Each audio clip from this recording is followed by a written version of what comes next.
High, কেমন আছো তোমরা? আশা করি সকলে খুব ভালো আছো। আমি কিছু ভিডিও শেয়ার করেছিলাম মুর্শিদাবাদে, তো আমাকে ওখানে অনেকেই কমেন্ট করেছে যে দিদি তুমি কেন এসছো বা কিসের জন্য এখানে মুর্শিদাবাদে ঘুরতে এসছো। আমি ঘুরতে যাইনি, ফার্স্ট কথা। আমি একটু কাজে গিয়েছিলাম।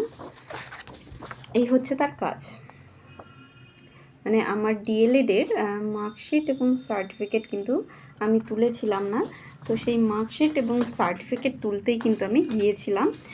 তো যাই হোক, অনেকগুলো টাকাও লাগলো এর জন্য নিতে, মানে আমার পেমেন্ট করা ছিল না, তো পেমেন্ট করে আমাকে এগুলো তুলতে হলো। যেহেতু পেমেন্ট না করলে তো ফুল মার্কশিট বা সার্টিফিকেট এরা কলেজ ছাড়বে না, তো পেমেন্ট করেই কিন্তু এগুলো নিয়ে এলাম। তো আমি তোমাদের সাথে এর মানে কলেজের কিছু ভিডিও আমার কাছে আছে, সেগুলো শেয়ার করব। আমাদের কলেজ থেকে প্রচুর পরিমাণে টাকা নেয়, কিন্তু সেরকম কোনো মেনটেনেন্স কিন্তু কলেজে সেরকম নেই। তো আমার মনে হয় একটু করলে ভালো হয়।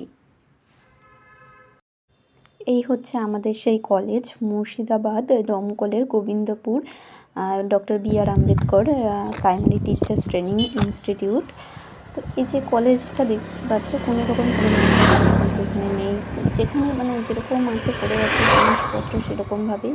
আর বাকি আরও কিন্তু এখানে প্রচুর পরিমাণে কলেজ আছে, যে কলেজগুলো কিন্তু তৈরি করা হয়েছে। মেনটেনেন্স এখন আমার তো মনে হলো যে নেই বললেই চলে, শুধু কলেজগুলো মনে হয় হাহাকার অবস্থায় একটা পড়ে আছে। কিন্তু স্টুডেন্টদের কাছ থেকে কিন্তু প্রচুর পরিমাণে টাকা নেওয়া হয় এখানে। প্রথম যেটা মনে হয়েছিল আমার যে হ্যাঁ হয়তো কম টাকাতে হয়ে যাচ্ছে বা কিছু, সেই কম টাকা কিন্তু ওরা মোটেও নেয় না।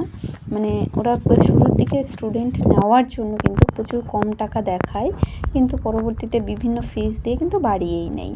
তারপরে এই যে দেখতে পাচ্ছ এগুলো বাথরুম, ওয়াশরুমগুলোর কিন্তু একদম মেনটেনেন্স নেই, মানে এটা লেডিস ওয়াশরুম। তো লেডিস ওয়াশরুমের দেখতে পাচ্ছ মানে কোনো রকম কোনো মেনটেনেন্স নেই, পড়ে আছে একদম।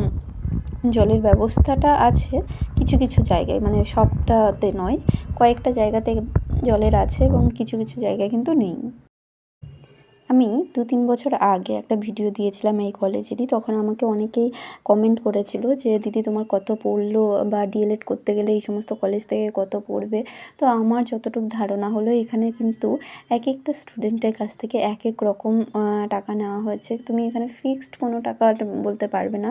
কারোর কাছ থেকে আমি শুনেছি যে 35,000 হাজারেও কিন্তু কোর্স কমপ্লিট করে দিয়েছে, কারোর 40, কারো 48, কারো 50, আবার কারো কারো এরকম শুনেছি 60, 70, 80, 90 এরকম পর্যন্ত চলে গেছে। সমস্ত মানে ডিটেলস দিয়ে যদি দেখা যায়, কারোর 90,000 পড়ে গেছে। তো এটা এখানে কোনোই ফিক্সড নেই, যার কাছে যেরকম পেরেছে নিয়েছে।